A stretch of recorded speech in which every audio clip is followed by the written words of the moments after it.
Gracias, Señor, porque a lo largo de nuestra vida podemos darnos cuenta de que tú eres un Dios sustentador, que cuidas de nosotros y, como vemos en esta historia, tu mano providente, que es mano soberana y, por cierto, invisible porque no vemos. Pero experimentamos, Señor, tu cuidado para con nosotros en nuestra vida, y a pesar de nuestras equivocaciones, a pesar de nuestros hierros, nuestro mal camino, tú sigues cumpliendo tu propósito en la vida de cada uno de nosotros. Aun y cuando nosotros padecemos las consecuencias de nuestros actos, de todas maneras, Señor, cuando tú nos has llamado para ser sensibles a nuestra salvación, has procurado para nosotros un futuro esperanzador, que es la vida eterna contigo en el cielo. Así que estamos en buenas manos y estamos agradecidos por eso. Ahora apartamos el tiempo, Señor, de esta noche para venir juntos y estudiar juntos tu palabra, y en las historias que narra tu palabra no encontrar, Señor, algunas ideas culturales o intelectuales o moralejas, sino verdades espirituales profundas que mueven nuestro corazón y transforman nuestra conducta. Bendice este tiempo, está con los hermanos que no pueden venir, con los que vienen en camino, con los que estamos aquí, con los que escuchan, Señor, a través del internet, y con todos los que posteriormente escuchan esta clase. Nos ponemos en tus manos, en el nombre de Jesús. Amén. Muy bien, muy bien. Pues vamos a Ruth, entonces, ¿no? Vamos a Ruth. Y vamos a estar ahí. Solamente, como no tuvimos clase la semana pasada, pues esa es absolutamente culpa mía. Pasamos un pequeñito recordatorio, una pequeña recapitulación de esto, y luego nos conectamos. Estamos viendo casi versículo por versículo, ¿no? Y casi frase por frase.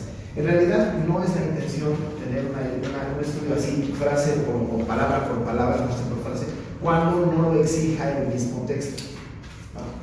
Una cosa importante es que no vamos nosotros a forzar en el texto ningún tipo de interpretación que el mismo libro no nos esté dando, ¿no? Que no podemos sacar de cada palabra cosa del mundo.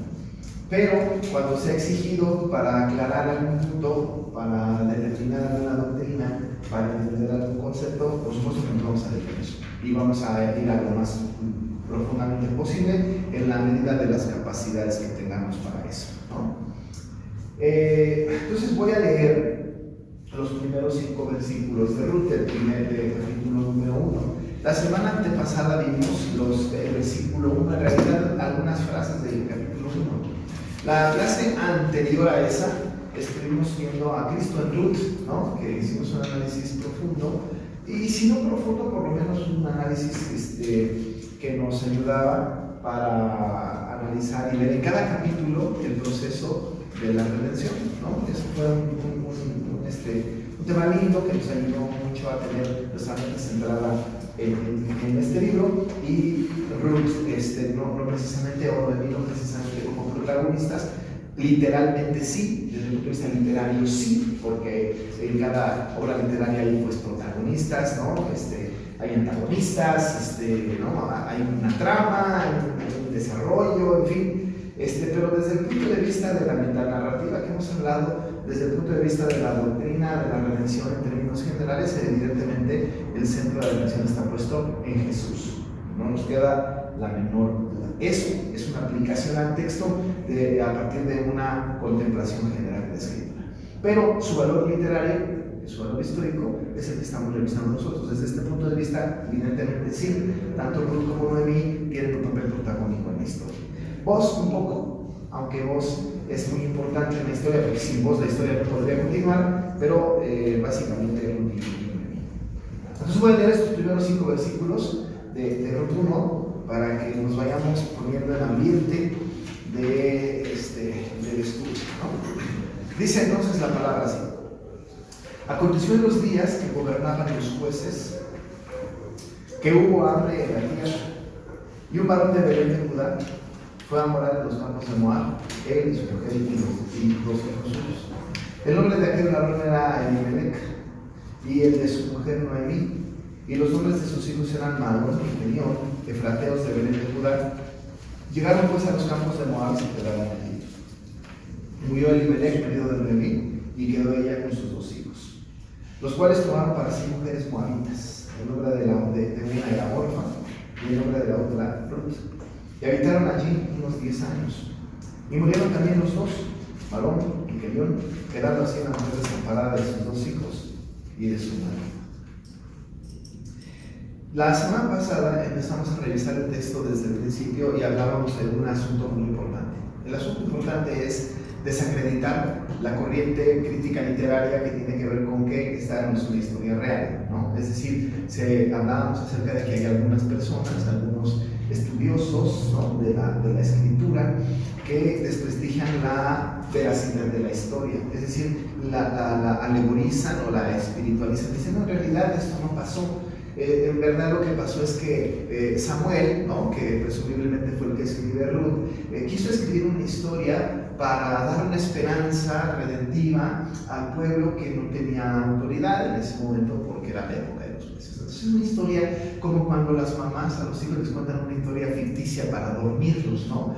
Entonces en realidad no pasó, pero se cuenta una historia linda para animar, con una moraleja linda, con una aplicación bonita, y entonces se cuenta una historia. Entonces, aparentemente, algunas personas dicen esto no sucedió, esto no pasó, esta es una alegoría que fue contada por Samuel para el consuelo del pueblo, ¿no? Para el consuelo del pueblo. Que verdaderamente pudiera ser un libro, por supuesto, que cumpla con esa característica de ser un libro consolador, por supuesto, y también con una expectativa de redención importante, ¿no? Eso queda claro. Decimos esto porque desde el principio del texto, no solamente en el capítulo 1, verso 1, sino en el capítulo 2, versículo 3, y en el capítulo 3, versículo 8, está la palabra aconteció, ¿no? Entonces, esa palabra aconteció es muy significativa porque la palabra aconteció está haciendo una aseveración de la veracidad de la historia, ¿no? Es decir, sí pasó, ¿no? No es como un inicio de una historia de había una vez, porque en el había una vez hay especulación, en el había una vez ahí hay que usar la imaginación, nos remonta a un momento de nuestra imaginación, etc. Pero cuando se dice aconteció, estamos hablando de que fue un acto, un hecho real, algo que sí pasó. Una situación evidentemente real, no solamente por el concepto de aconteció, la palabra que es muy importante, decimos la semana antepasada, sino porque la historia completa encaja perfectamente bien con datos históricos y geográficos del libro. Es decir, hay expresiones muy importantes de costumbres y de lugares. El intercambio de los zapatos, cuando se habla del pariente redentor, eso está registrado en la escritura. La ley de que se debe de dejar a las personas ir atrás para cosechar, para levantar lo que sobra de la cosecha, esta es en la escritura. Es decir, algo que sí estaba legislado, ¿no? Era algo que sí era real. En la tierra de Moab existía, la tierra de Belén existía. En la época de los jueces, que era que cada quien hacía lo que quería, existía también. Y tenemos nosotros, por supuesto, el antecedente histórico generacional de Boz para que podamos justificar la llegada de Isaí. Si esto hubiera sido ficticio, entonces Boz es ficticio y entonces tendríamos una duda terrible de saber entonces de dónde vino David, de una historia ficticia, ¿no? ¿Cómo fue que llegó, ¿no? Entonces, evidentemente, cae por su propio peso la idea de que esta historia es ficticia, ¿no? Dijimos también, eso nos tomó un poco de tiempo, también dijimos, como para ir rápido, que había una especie como de contradicción en el concepto de en los días que gobernaban los jueces, porque si ciertamente la época de los jueces fue cuando cada quien hacía lo que bien le parecía, como estaba al final del libro, entonces ¿qué? ¿Sí gobernaban o no gobernaban? ¿No? Es decir, ¿había gobierno o no? Porque la ausencia del gobierno es la anarquía, ¿no? Entonces, ¿sí había o no había? ¿No? Y dice el texto en la época que gobernaban los jueces. Decíamos la semana antepasada que es muy importante entender que efectivamente no hay ninguna equivocación, porque cuando el pueblo de Israel, y por ahí les pedí que leyeran Jueces, los que lo leyeron, qué bueno, en este círculo vicioso, ¿no? de apostasía, opresión, clamor y liberación que sucede cada vez que aparece un juez, hubo un tiempo en donde verdaderamente no había quien gobernara y ahí todo el mundo hacía lo que bien le parecía. Pero cuando el pueblo clamó, Dios mandó un juez, un libertador, y hubieron años preciosos de gobierno de un juez. Entonces esta historia está encajada en esa época en donde había un juez que gobernaba, ¿no? Es decir, en el momento donde efectivamente había el gobierno de un juez, ¿no? No está escrita en el momento de una opresión o de la apostasía del pueblo, sino más bien en el momento de un juez juzgando, ¿no? Entonces por eso atinadamente Samuel o el autor dice en los días que gobernaban los jueces, ¿no? Si él hubiese sabido que esta historia pasó en el ínter de la apostasía y de la opresión, entonces hubiera dicho en los días en donde había anarquía o en la época donde no sé qué, hubiera usado otra expresión, pero no, habla acerca de que había gobierno, pues, ¿no? Había un gobierno, estaban gobernando los jueces. Nosotros sabemos por la historia que lo más probable es que haya sido durante la judicatura de Ahod, que mató a Eglón moabita, que ya dijimos la vez pasada, hablamos de Eglón, el rey Eglón, que era moabita, y que la historia tradicional o la tradición oral dice que Eglón era justamente papá de Ruth, porque él era el rey de Moab y es posible que haya sido papá de Ruth, que era moabita, ¿no? Y entonces uno diría, bueno, se enaltece la obra redentora del Señor de tener, ¿no? La hija de un rey tan malo como Eglón, que fue asesinado por Ahod. Puede ser que en la época, pues, del gobierno de la judicatura de Ahod haya sido esto. Hay algunos otros que piensan que fue durante la judicatura de Jefté, lo cual no es muy claro. No nos vamos a meter en ese problema, porque no es además el tema, pero lo que sí queremos decir es que fue en la época de un gobierno de un juez, porque era en el día en que gobernaban los jueces. Así que, ¿qué juez? No nos lo dice no nos lo dice el libro, y si la Biblia no nos lo dice, entonces no tenemos por qué importarnos meternos en rollos, ¿no? Es decir, si la Biblia, si el Espíritu Santo que inspiró este libro consideraba que era importante que lo supiéramos, lo hubiera puesto. Como no lo puso, todo lo demás es una especulación. Puede ser una especulación santa, pero no deja de ser una especulación. Así que no nos metemos en ese rollo. Nos quedamos con que era el día, en los días que gobernaban los jueces. Y luego tenemos la otra parte de este texto que también hablábamos acerca de la situación que privaba en ese momento en la región de Judá, ¿no? En la región de Judá. Y lo que estaba pasando en la región de Judá es que estaba una carencia de alimentos, ¿no? Es decir, no había alimentos, no había comida, pues, ¿no? Estaba la situación muy difícil, una situación muy lamentable, porque dice que había hambre en la tierra, ¿no? Evidentemente, esos absolutos son importantes porque cuando dice en la tierra, no estamos hablando de toda la tierra. Y es tan evidente porque en Moab sí que había comida, ¿no? Entonces, ¿en qué tierra? Pues nos deja claro el texto más adelante que era en la tierra de Belén de Judá, ¿no? Era esa región en donde no había comida. Entendemos que toda la región de Judá, ¿no? Es decir, no solamente Belén era, como vamos a ver ahorita en un momento, el más insignificante de los pueblos de Judá, ¿no? Es el más chiquitito, es más, se le considera más como aldea. Cuando se hace la interpretación del texto por los evangelistas, se habla de la aldea, de Belén. Pero entonces era una, y además una aldea así como que nosotros diríamos aldeucha, pero como no existe eso, entonces le decimos aldehuela. ¿Sí me explico? ¿Han escuchado ustedes el concepto de aldehuela de Belén? Bueno, es una manera despectiva, es como dijéramos, es una pueblucho, ¿no? Pues, aldeucha no existe, pero aldehuela sí. Así era insignificante la Belén. Entonces, no solamente en Belén, pero en toda la región de Judá, pues había hambre, ¿no? Había una situación muy difícil. Justamente eso fue lo que estuvimos hablando la semana pasada en 1 hora. Ahorita nos lo echamos en 5 minutos.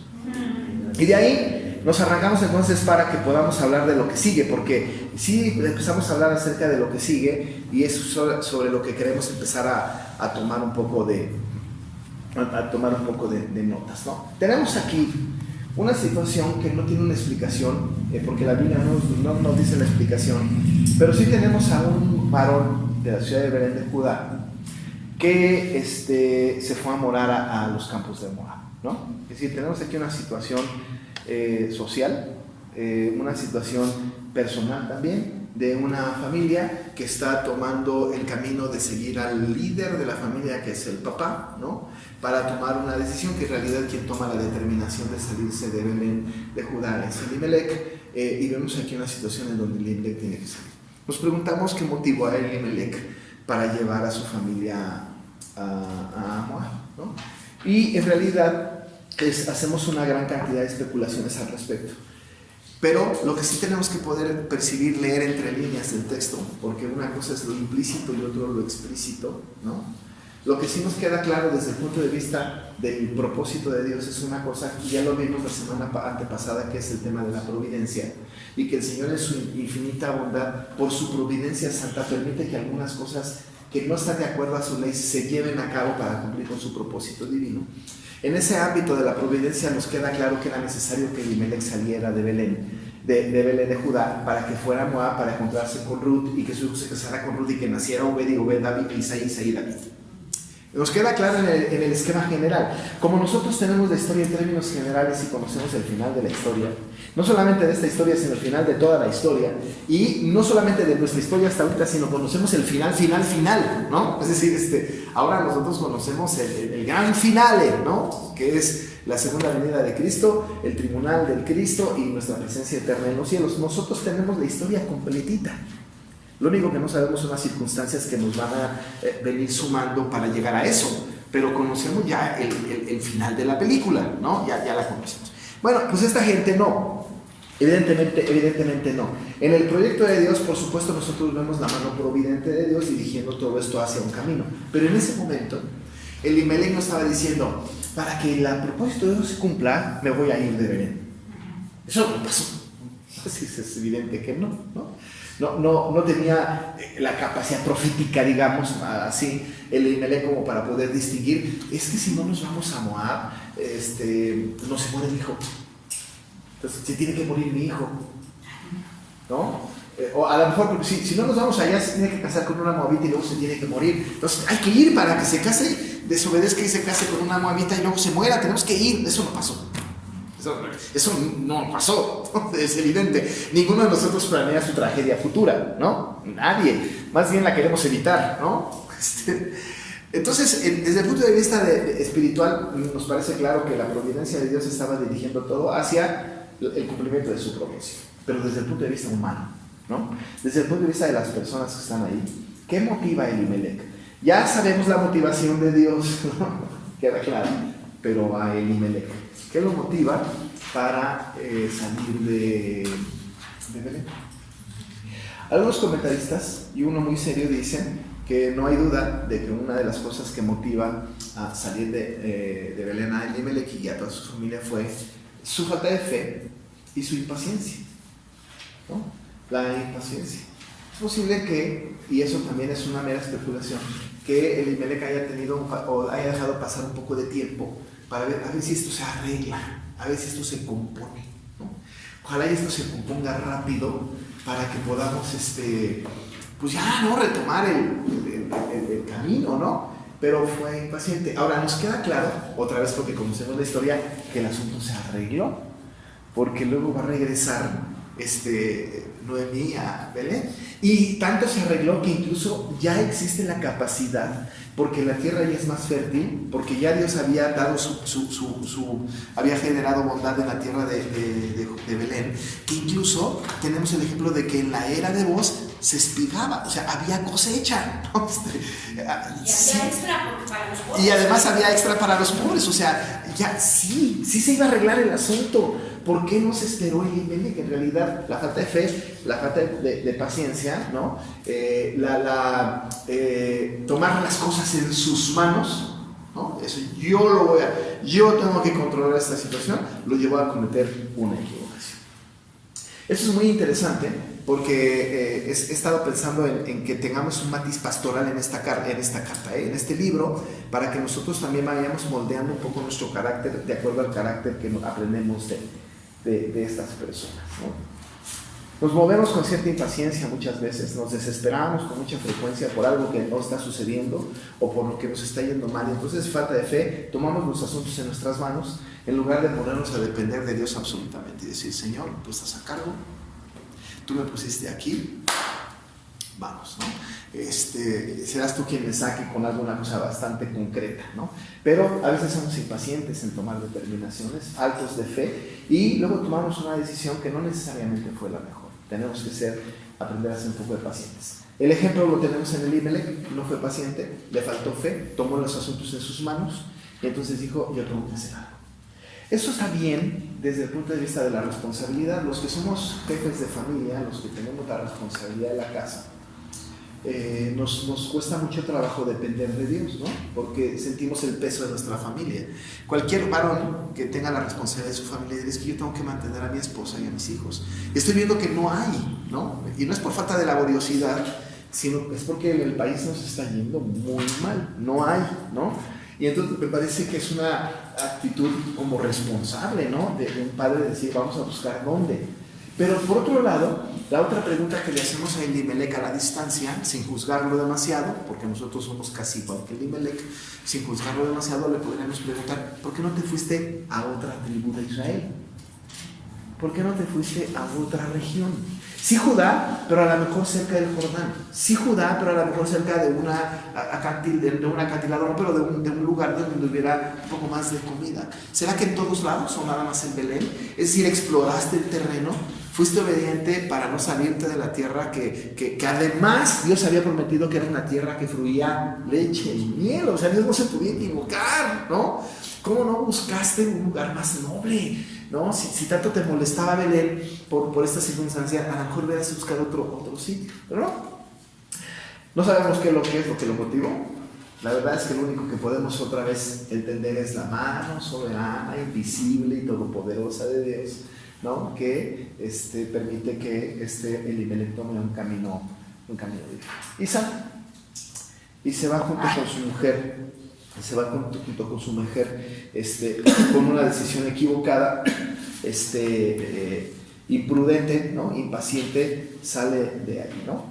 En una predicación que yo tuve hace cerca de, no sé, 9 años o 10, no sé, hablando de este texto, yo decía que salieron de Guatemala para entrar a Guatepeor, ¿no? Se fueron de Belén buscando lo mejor y encontraron lo peor.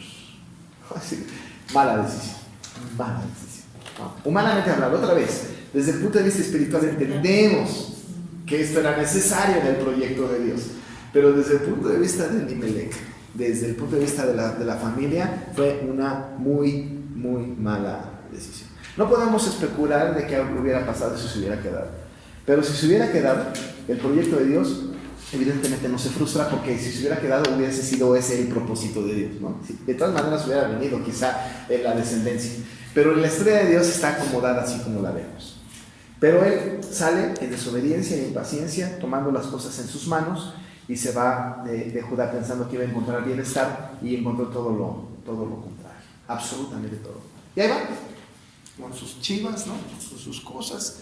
Toma sus cosas, quién sabe cuántas cosas cargó, quién sabe cómo viajó a Moab. Estaban a 80 kilómetros de Belén a Moab, tenían que rodear el mar y llegar a los acantilados, a los campos de Moab. O sea, tenían que caminar una gran distancia.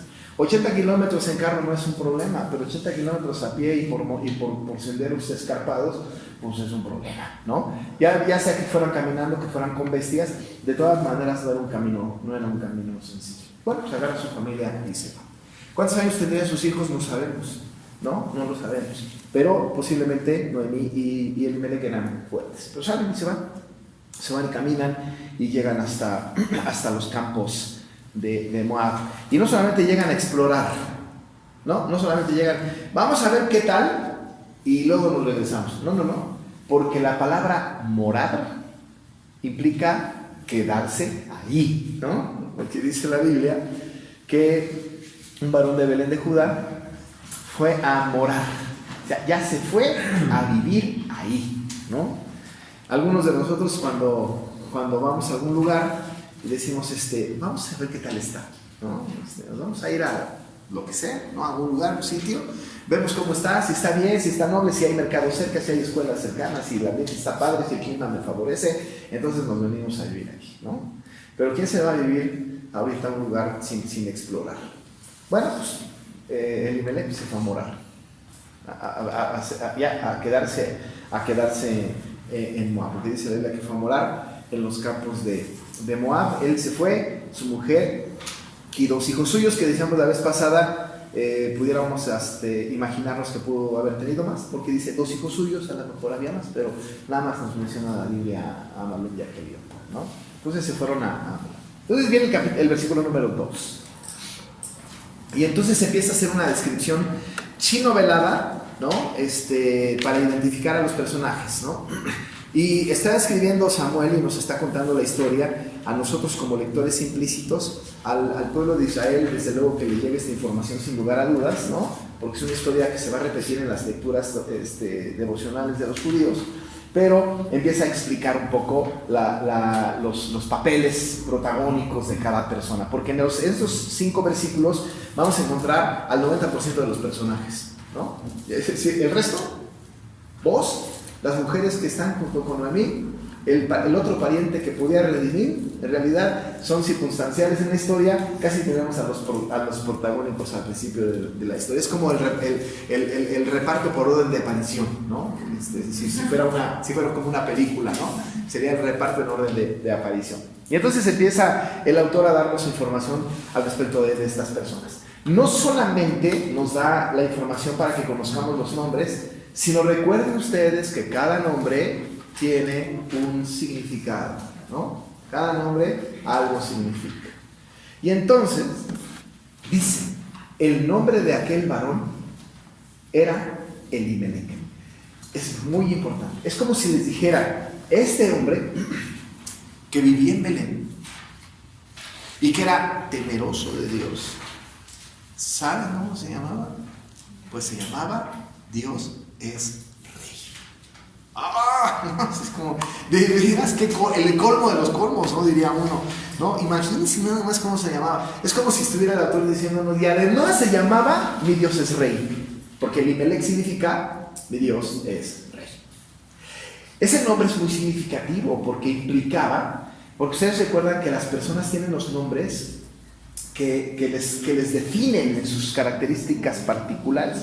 Eso es algo muy interesante porque ¿cómo se los ponen? Después de comprobar su carácter, a mí me llama la atención de cómo, ¿no? Es decir, cómo yo sé que mi bebé le puedo poner Malón como debilucho, si no sé si va a ser debilucho. Claro. O cómo le voy a poner, ¿no? Yo no sé, a Ruth, porque no sé si va a ser muy amigable, ¿no? Es decir, ¿cómo les pongo los nombres? Y cómo es que en la Biblia los nombres dan características particulares a las personas. Evidentemente, ¿no? Es posible, y en aquella época, a diferencia de nuestra época, ¿no? Es posible que no les pongan nombre a los niños en el momento que nacen, o incluso se cambien, ¿no? Incluso se modifiquen. Por supuesto que nosotros tenemos historias en la Biblia en donde incluso antes de nacer ya tenían el nombre del niño que iban a nacer, ¿no? Es decir, ya antes de nacer ya existía un nombre, ¿no? Ya nombres. Y quizá en el nacimiento, por las características del nacimiento, les hayan puesto nombre a los niños, ¿no? ¿Quién sabe? Es posible. Es posible que Jacob se haya llamado Jacob porque pues venía colgado de Saúl. No lo sabemos, ¿no? Es decir, usurpaba lugares, yo no sé. Es un misterio. Pero cuando es un misterio, me queda claro otra vez que en el proyecto de Dios, ¿no? En el maravilloso proyecto de Dios, del decreto, del que sabe todo, lo que está pasando, lo que va a pasar en el futuro, lo que ha pasado, me parece que los nombres encajaron perfectamente bien. Elimelech, sus papás de Elimelech, que no sabemos quiénes son, es posible que le haya puesto así en honor al Dios en el que ellos creían, ¿no? En el Dios en quien ellos creían. Entonces nos queda claro que Elimelech tenía una ascendencia de gente temerosa del Señor y le había puesto mi Dios es Rey. Ese nombre tenía que ser ejemplificado en su carácter, en su conducta, en su fe. Él tenía que haber enarbolado la bandera de que mi Dios es Rey, es soberano, entonces Él va a cuidar por nosotros. Entonces choca con su actitud. ¿no? Como que se contrasta con su actitud de salirse de Belén, ¿no? Elimelec entonces, ¿no? Contrasta con su actitud. Dice la Biblia que el nombre de aquel varón era Elimelec, mi Dios es rey, y el de su mujer Noemí. ¿Te acuerdas qué significa Noemí? Placentera. Deleite de Dios. Deleite de Dios, ¿no? Deleite de Dios, placentera. Es como amiga o amigable Ruth, ¿no? Pero un nombre lindo, ¿no? Pero además su nombre muestra también su carácter. Porque el carácter de Noemí después fue probado, ¿no? Fue probado cuando pierde a su familia. Pero nos imaginamos a la placentera, a la amiga, ¿cómo decíamos que era la definición de Noemí? Como deleite de Dios, una mujer noble, una mujer que Elimelec, mujer, nos vamos. Sí, mi amor. Además, las mujeres de aquella época, como Sara, le decían mi señor, mi señor, ¿no? Es algo que tenemos como que repetir en este tiempo, ¿no? Que pudiera ser igual en esta época, que nos dijeran nuestras esposas, sí, mi señor, sería lindo, ¿no? Pero nos parece que el carácter de Noemí era un carácter amable, ¿no? Y además tan susceptible a las situaciones, que después cuando va a llegar a decir no me llamen más Noemí, díganme Mara, ¿no? Es decir, era tan involucrada emocionalmente en sus cosas que vivía, que me parece que le queda perfectamente bien el nombre de deleite de Dios, ¿no? Placentera. Entonces era Elimelec, Noemí, sus nombres van muy de la mano de sus acciones. Y luego los de sus hijos nos dice el texto, no siempre nos dice el texto, cada que la Biblia nos habla de los hijos es porque los hijos van a jugar un papel importante en la historia. Si los hijos no juegan un papel importante en la historia, ni se mencionan, ¿no? Ni se mencionan. Nosotros no sabemos cómo se llamaban hijos de grandes hombres de la Biblia, no tenemos la menor idea, pero de los que son importantes en la historia son nombrados. Así que aquí se nos nombran dos de los hijos. Malón, el mayor, ese es el que se casa con Ruth. Y Kelión, que es el que se casa con Orfa. Malón y Kelión. ¿Qué diferencia de edad había? No sabemos. Gemelos, no sabemos. Uno mucho más grande que el otro, no sabemos. Pero sí hay uno mayor y otro menor. Aunque cuando son gemelos, siempre hay uno mayor y otro menor, aunque sea por un minuto, ¿no? Es decir, de todas maneras va a existir esa situación. Tenemos los nombres de las personas, de los hijos Malón y Kelión, y sabemos que se llama Malón enfermizo y Kelión debilucho, ¿no? Esos son los significados de los nombres que van muy de la mano de sus características. Porque ¿cómo habrán muerto? ¿Quién sabe? Seguramente una gripita y se acabó la historia. ¿Quién sabe? No sabemos. Porque como eran debilucho y enfermizo, ¿habrá comido algo en Moab que no les vino bien? Pues quién sabe. Pero pues yo me imagino a la pobre de Noemí atendiendo niños en gama todo el tiempo, ¿no? De gente, de jóvenes que estaban en esta condición. Eran Malón y Kelión. Son nombrados como para que podamos nosotros percibir que su muerte estaba a la puerta, ¿no? Ante un ambiente hostil. Luego dice la siguiente palabra del texto, que tenemos que considerarla nosotros también, efrateos. No nos podemos brincar el asunto porque tenemos que ver, ¿y eso qué es? ¿No? Efrateo. Entonces, cuando estamos hablando de efrateo, tenemos que estar hablando acerca de, ¿y esto qué es? La palabra efrateo es una palabra que identifica al pueblo. Efrateo es fructífera o fructífero. Efrateo. La traducción de efrateo es ese, fructífero o fructífera, ¿no? Nos queda claro porque estamos hablando de un lugar que es justamente del lugar de donde van a salir Elimelec, Noemí, Malón y Kelión, ¿no? De Belén, de Efrata, o Efrata de Belén, como se menciona, ¿no? Aquí nos dice que este hombre y su familia eran efrateos. Y dice efrateos de Belén, de Judá, ¿no? Este asunto de efrateos está mencionado 3 veces en la Biblia, en el Antiguo Testamento. La primera vez que se menciona, o una de las veces que se menciona, dijéramos la primera vez, está en Génesis 35. Tenemos la narración de que cuando nació Benoni, el hijo de Raquel, ¿no? Génesis 35, 16 al 19. Cuando nace Benoni, o Benjamín, hijo de de Raquel, ustedes se acuerdan la historia, ella muere cuando da a luz a Benjamín, ¿no? Es decir, el Señor se la lleva. Y iba a ser enterrada en Efrata. Entonces, si vamos, por ejemplo, ahí a Génesis 35, 16, para ver esta narración, nos vamos a dar cuenta, ¿no? De 16 al 19, pues alguien que la lea, ¿no? Génesis 35, 16 al 19. Después partieron de Betel y había aún como media legua de tierra para llegar a Éfrata cuando dio a luz Raquel, y hubo trabajo en su parto. Y aconteció, como había trabajo en su parto, que le dijo la partera: no temas, que también tendrás este hijo. Y aconteció que al salirse el alma, pues murió, llamó su nombre Benoni, mas su padre lo llamó Benjamín. Así murió Raquel y fue sepultada en el camino de Éfrata, la cual es Belén. Ahí está, ¿no? Y además, como estaba muriendo, a su hijo le puso hijo de mi tristeza. Porque Benoni, eso es lo que significa, ¿no? Estaba muriéndose, pues, ¿no? Entonces, bueno, Benoni, hijo de mi tristeza, ya Benjamín cambia, ¿no? Hijo de la mano derecha, pero Benoni nace ahí y dice la Biblia que Raquel muere y es sepultada en el camino de Efrata, la cual es Belén, ¿no? Estamos hablando de Efrata, que es Belén. Esta misma mención se hace en 48:7 de Génesis. En 48:7 de Génesis se vuelve a repetir esta historia. Bueno, no la misma historia, pero se menciona a Efrata, que es de Belén, ¿no? 48:7. Dice: porque cuando yo venía de Padan Aram, se me murió Raquel en la tierra de Canaán, en el camino como media legua de tierra viniendo a Éfrata, y la sepulté allí, en el camino de Éfrata, que es Belén. La primera mención que tenemos de Éfrata está en Génesis, en el lugar en donde fue enterrada Raquel.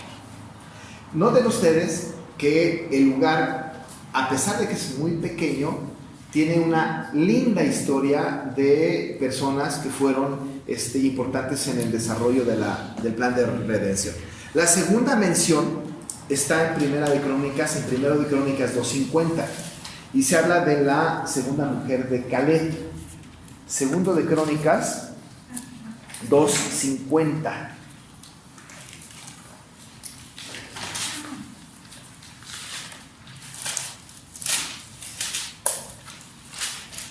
No alcanza, ¿verdad?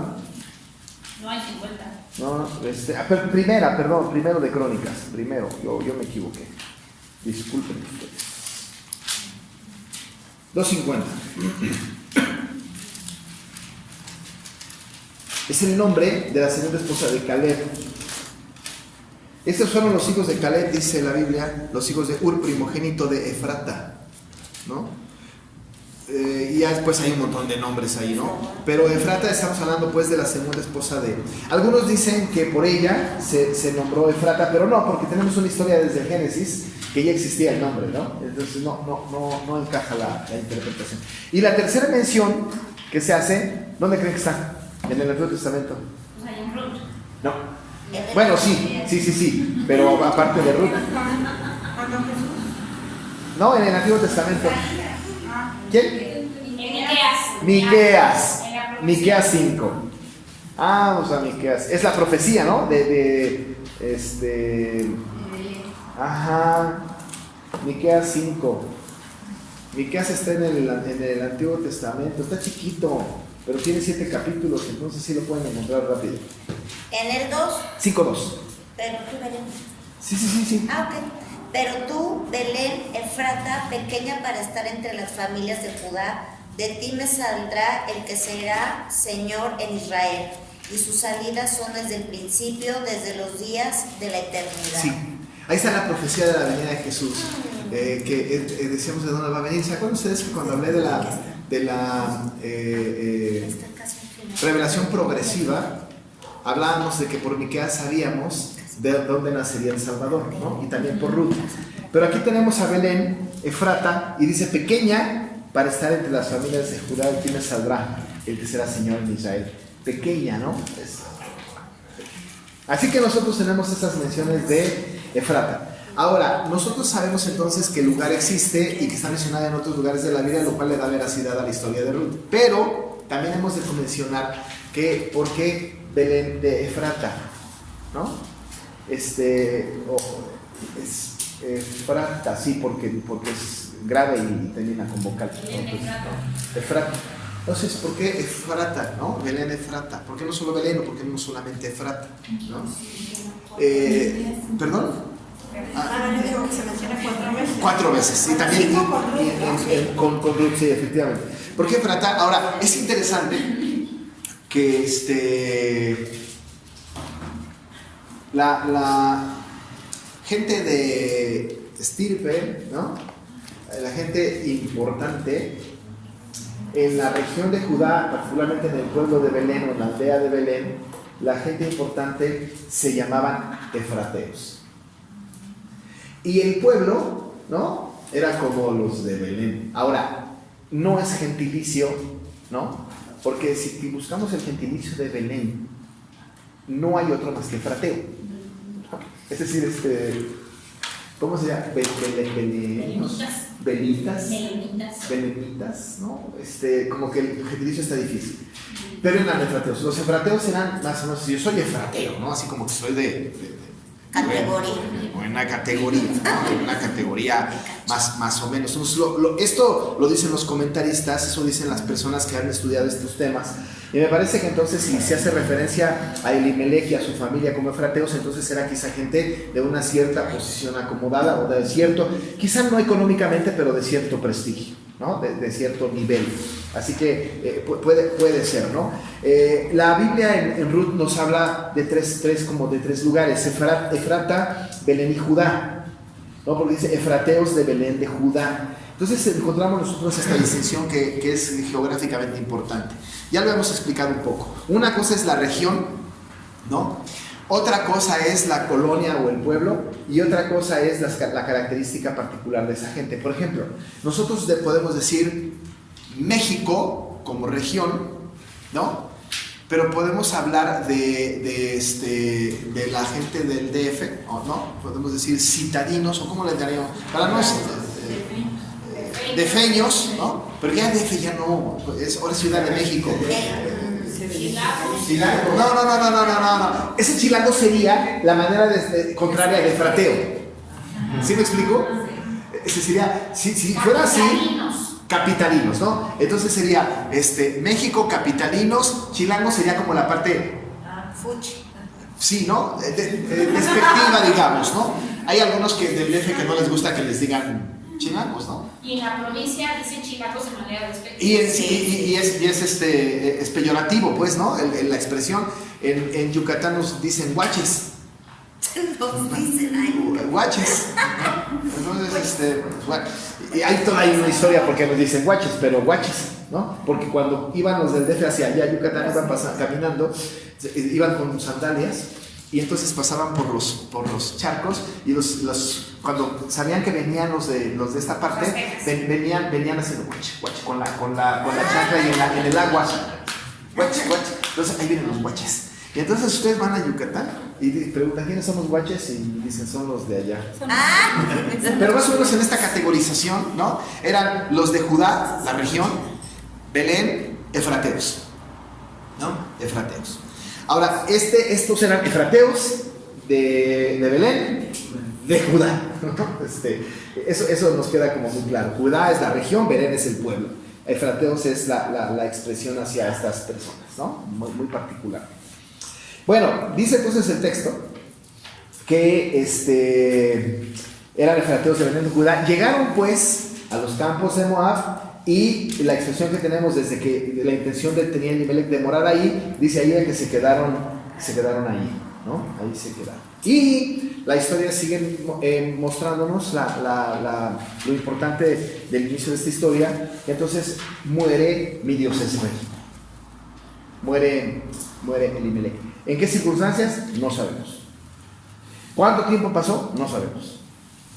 No tenemos los detalles. Lo único que sabemos es que Elimelech murió. No nos queda la menor duda de que expiró. Nos dice que Elimelech era marido de Noemí. Ya nos lo había dicho en el pasado, pero muere Elimelech, marido de Noemí, y es muy importante esta situación porque vamos a empezar a experimentar, vamos a empezar a ser testigos de la tragedia que va a experimentar Noemí y cómo la va a tener que enfrentar. Marido de Noemí muere Elimelech y queda ella con sus 2 hijos. En aquella época, no es muy diferente a nuestra época, pero en aquella época quienes eran los proveedores del hogar, ¿no? Así era, así debería de seguir siendo, ¿no? Pero los proveedores del hogar era en el orden exigente, era el papá y después los hijos. En aquella época, los hijos, cuando el papá faltaba, no podían irse de su casa, aun y cuando se casaban, seguían siendo proveedores de la mamá, ¿no? Es decir, no había la posibilidad de que, bueno, pues ya el casado casa quiere, adiós mamá, a ver cómo te las arreglas, ponte a trabajar, ¿no? De cerillito en un supermercado, y ahí te está. No, los hombres tenían la responsabilidad de sostener la casa, ¿no? El marido principalmente y los hijos. Ahora, muere Elimelech, ¿no? Principal proveedor, principal causante de su salida de Belén, ¿no? Y muere. Al momento de morir Elimelech, evidentemente se queda en el desamparo de viuda Noemí, ¿no? Pero están sus hijos. Sus hijos tienen que ver por ella. Y eran debilucho y enfermizo. No solo eso, sino que además ellos que estaban bajo el cuidado de su mamá, de Noemí, se casan, ¿no? Dice la Biblia que los cuales, dice Noemí, quedó con sus 2 hijos, los cuales tomaron para sí mujeres moabitas y se casan con Orfa y con Ruth, ¿no? Y dice la Biblia que habitaron ahí unos 10 años. Es posible que lo que haya sucedido es que Noemí, durante el tiempo que vivieron sus hijos, hayan sido proveedores de Noemí. No hay duda, porque pues vivieron, ¿no? No se murió Noemí. No hay indicios de que Noemí tuviera que estar haciendo ninguna otra cosa, sino que estaba dependiendo completamente de sus hijos. Había tenido ya una relación, porque aquí la historia se cuenta en 2 versículos muy rápido, pero es posible que haya tenido una relación amable con sus nueras. Es decir, Noemí había sido una buena suegra, porque a pesar de que sus hijos habían sido desobedientes, según la ley, ¿no? De casarse con las moabitas, que por 10 generaciones no podían entrar a la congregación de Jehová, como ya lo vimos, según Deuteronomio. Pero nosotros tenemos aquí, ¿no?, una imagen de una mujer que ha tenido una buena relación, que a pesar de ser moabitas, con sus nueras, tanto con Orfa como con Ruth. A la postre nos vamos a enterar de que Orfa no es una nuera ingrata, pero ha preferido mejor quedarse en su tierra que seguir a su suegra. Con Ruth es una historia diferente. Pero nosotros notamos entonces allá una mujer que se ha congraciado y ha tenido una muy buena relación con sus nueras. Ellos toman para sí mujeres, Orfa y Ruth, y evidentemente no pudo pasar mucho tiempo. Acuérdense ustedes que a los judíos les encanta tener hijos. Aparentemente estas no tuvieron hijos, no, de hecho no tuvieron, no tuvieron. Entonces se van a morir como muy pronto, y entonces habitan unos 10 años y mueren los 2 hijos de Noemí, Malón y Kelión, ¿no? Malón y Kelión.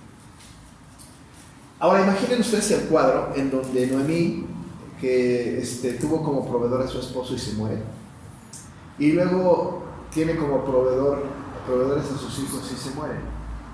Ahora no solamente hay una, sino 3 viudas, ¿no?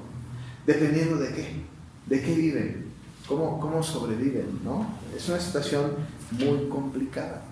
Es una situación muy terrible. En nuestros tiempos a lo mejor no es tan complicado. Una mujer con un carácter así firme, fuerte, de echada para adelante, se pone a trabajar, busca el sostén diario. Es más, hay mamás hoy día que tienen a sus hijos solas, ¿no? Y que los cuidan y que los sacan adelante, y es loable el trabajo que tienen. En aquella época eso no era posible. En la época que estamos nosotros narrando aquí, era una época en donde verdaderamente las mujeres estaban metidas en su casa, ¿no? Y los hombres proveían del alimento, ¿no? Cuando se habla en Proverbios 31 de la mujer virtuosa, no es una mujer que sale a trabajar, es una mujer que en casa trabaja, ¿no? Y es industriosa y es una mujer maravillosa. Pero estamos hablando de un tiempo en donde esto no pasaba. Ahora se queda completamente, ¿no? Noemí en una situación de verdadera necesidad. La manera o la expresión que tiene la Biblia para referirse a esta situación está a continuación. Dice la Escritura, ¿no? Quedando así la mujer desamparada, ¿no? Quedando así la mujer desamparada de sus 2 hijos y de su marido. Queda en el completo desamparo, ¿no? ¿Y ahora qué? ¿Y ahora qué? Ese es el punto en donde vamos a tener que hacer una aplicación pastoral importante, porque el futuro aparente de Noemí en la historia, de desamparo total, se avecina una tragedia. Se murió el marido, se mueren los hijos, las 2 nueras no son de Israel, no son de Judá, son moabitas. Hasta ahorita no sabe qué va a pasar. Es más, no solamente no sabe qué va a pasar, sino ella está resuelta a decirles a sus nueras que se queden en Moab, ¿no? Algo va a pasar con ella. Evidentemente toma cartas en el asunto porque ella toma la determinación de regresar a Belén, porque sabe que en Belén hay familia, hay pueblo, hay gente que puede ver por ella. Además hay una ley que tiene que ver con cuidar a las viudas, pero está en el completo desamparo. ¿Qué hace una mujer en el completo desamparo? ¿Qué hace la gente en el completo desamparo? En una de las situaciones más críticas, tomé una mala decisión, no me fue bien, nos está yendo muy mal, tragedia tras tragedia tras tragedia, nos quedamos completamente en el desamparo. ¿Qué va a pasar?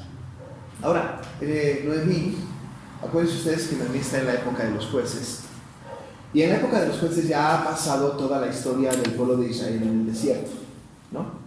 Es decir, ya Noemí, porque todos los judíos, y los judíos serios, los judíos que son conocedores de la historia del pueblo judío, no había judío alguno en ese tiempo que no conociera la historia previa de su propio pueblo, ¿no? Es decir, si hay un pueblo que puede entender, conocer su pasado, es el pueblo judío, hasta hoy, ¿no? Es decir, pueden narrar su pasado con mucho orgullo, ¿no? Es decir, nosotros quizá no pudiésemos rastrearnos mucho hacia el pasado, pero los judíos sí que lo pueden hacer. Y Noemí era una mujer que podía rastrear su pasado sin ninguna dificultad. Ella está en el completo desamparo, completamente desamparada.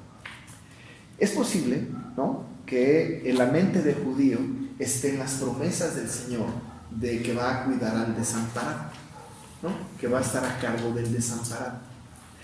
Cuando Moisés está a punto de que ya tiene el aviso de parte de Dios de que no va a entrar a la tierra prometida, ustedes se acuerdan de esta historia, ¿no? Dios le ha dicho que no va a entrar, la va a ver de lejos, pero no va a entrar, porque se ensoberbeció Moisés diciendo, les hemos de hacer salir agua de esta roca, cuando el pueblo le pidió agua. Entonces Dios se molesta con él y le dice, no vas a entrar a la tierra prometida.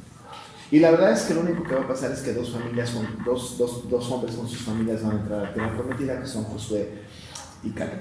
Pero Josué tiene que seguir el camino y tiene que dirigir al pueblo hacia la tierra prometida, esa tierra que fluye leche y miel, ¿no? Esa tierra en donde vivieron Elimelech y Noemí, etc. Pero cuando Moisés está hablándole al pueblo para encargarle esta tarea, les dice algo que es muy significativo y que es inmutable. Eso que les dice está en Deuteronomio 31.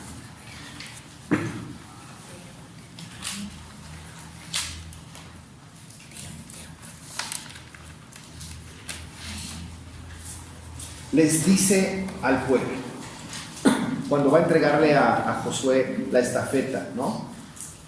Les dice, esforzaos y cobrad ánimo, no temáis ni tengáis miedo de ellos, porque Jehová tu Dios es el que va contigo. Y aquí está lo lindo del tema: no te dejará ni te desamparará.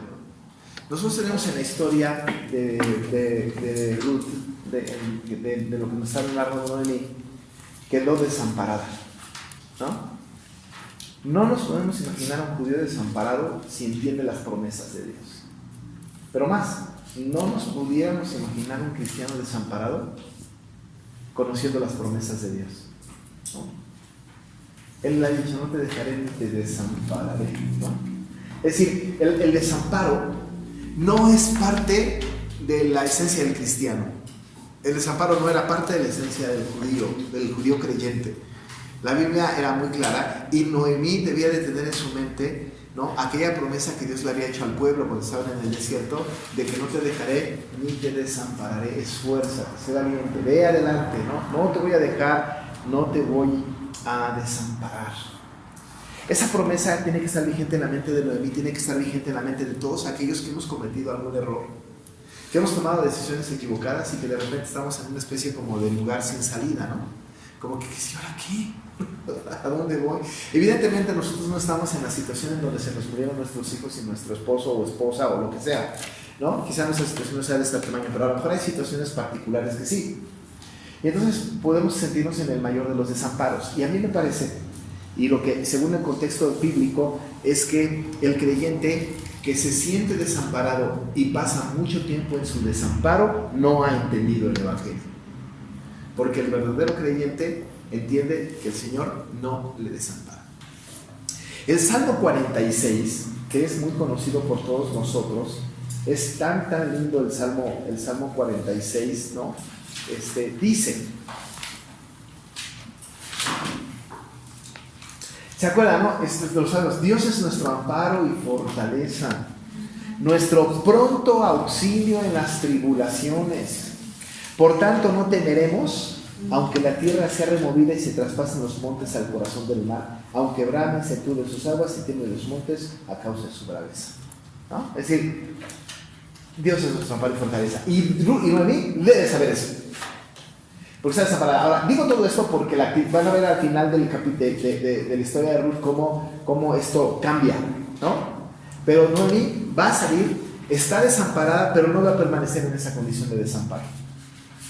Entra un poquito medio como en depresión porque se va a hacer, y no me digan más Noemí, díganme Mara y no sé qué, pero el Señor va a trabajar en la vida de Noemí, ¿no? Dios va a trabajar en la vida de Noemí. ¿Se acuerdan del Salmo 138? El Salmo 138, verso 8 es el versículo favorito de mi hija, ¿no? A mí me gusta mucho. Pero dice, Jehová cumplirá su propósito en ti. Tu misericordia, oh Jehová, es para siempre. Y dice el salmista, no desampares la obra de tus manos, ¿no? Porque Él cumplirá su propósito en ti. Y dice, tu misericordia, oh Jehová, es para siempre. En el desamparo de Noemí, esto tiene que estar en su mente, ¿no? Esto tiene que estar en su mente. No sé si ustedes se acuerdan, la postre de David va a aprender la lección, pero cuando David va a ser viejo, se va a ir a la guerra y ya está viejo, ¿no? Contra sus enemigos favoritos, que además eran los enemigos peores, ¿no? Que eran los filisteos. Y entonces David va a salir a la guerra ya viejito y va a cargar una espada que apenas si la puede levantar. Ya me imagino a David, ¿no? Con su espada. Y entonces estaban a punto de matarlo. Y Sibenov, que era que lo quería matar, llega el principal capitán, el principal del ejército, y mata al filisteo que quería matar a David. Y le dijo este hombre, el pueblo, los ancianos del pueblo le dijeron a David, nunca más saldrás con nosotros a la guerra, no sea que se extinga la luz de Israel. Ahora le dijeron, jubilado, no más, no más. Te vas al castillo y ahí te quedas hasta que te mueras, ¿no? Sí. Y estando en el castillo, él escribe un salmo que es una joya, una joya. Escribe un salmo tan precioso que le acomoda a todos los que ya están grandes. Y yo me acuerdo que mi mamá una vez me decía, hijo, es que ya no me toman en cuenta para dar clases en la escuela dominical, porque dicen, no hermano, usted descanse, no hermano, usted... Y luego te conozco gente, grandes pastores viejos, que ya no los llaman a predicar, ya no los llaman a evangelizar, ya no hermano, ya descansen, ¿no? Así como que dicen, pero si toda mi vida he trabajado para el Señor, ¿no? Es como si le dijeran, nunca más saldrás a la guerra, ¿no? No vaya a ser que se extinga la luz de Israel. ¿Qué hace una persona ya grande, metida en su casa, sin poder hacer lo que estaba acostumbrado y lo que amaba hacer, ¿no? Entonces David estaba encerrado en su castillo, en su casa, ¿no? Toma una hoja una pluma y escribe el salmo más precioso que cualquier persona mayor tiene que leer, que es el Salmo 71. Increíble salmo, que tiene como contexto cuando le dijeron: nunca más saldrás a la guerra, o sea, estás jubilado. Pero en el Salmo 71 dice David, en el versículo número 9: cuando mi fuerza se acabare, no me desampares. ¿No?